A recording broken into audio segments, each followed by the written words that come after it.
Did you know by the time you're thirsty, dehydration is already set in?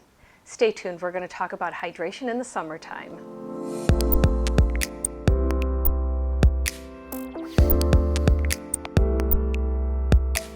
Hi everyone, Terri Maxeiner here with Providence Solutions, and we're doing a Terri Talks. Well, summer finally hit the Chicago area. We waited a long time for it. Seems like we went to 60 degrees right to 90. So guess what? We're going to talk about hydration, especially for the senior adult. And yes, as I said, that thirst response gets very weakened in the older adult. So when the older adult is complaining of thirst, they are already in the beginning stages of dehydration, and that is not a good state. So what do we do about that when the older adult doesn't really want to ask for water, or they tell you, I'm on a water pill, I'm not going to drink any water? Well, there is some things we can do to help the senior adult drink water, stay hydrated. Dehydration, what are some of those side effects? Just a dry mouth?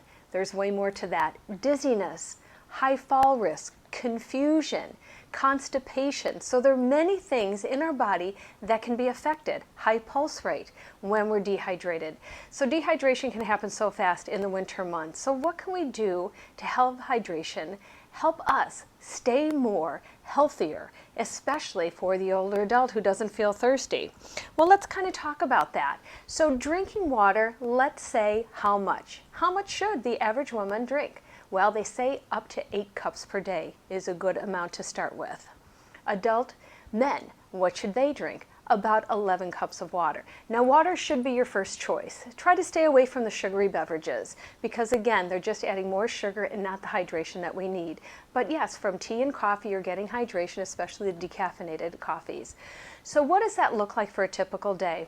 I tell folks to start out with at least 1 to 2 cups of water in the morning. What does that do? That helps get digestion going in the morning, helps with that motility, which is your intestinal tract, to get motivated.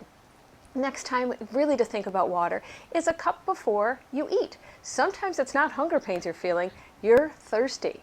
So again, a couple glasses of water before dinner helps again with that ability to digest the food better. And if you can tolerate a cup of water before you go to bed, that may help for sometimes leg cramps, some of that restless leg syndrome. So what are some ways, really briefly, that we can enjoy drinking water? So I have just a couple of tips that help us with drinking water, because again, water is the beverage of choice. Like I said, drink a glass first thing in the morning. Do a midday hydration check. Naturally flavor your water. Squeezed lemon, cucumber, mint, a good way to add some flavor to that. Keep water by you. And especially if you're someone who's relaxing in the afternoon and watching TV, have a sip of water during each commercial.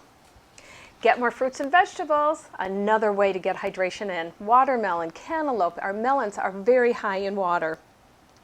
Hydrate before you exercise, even if you're just going for a short walk.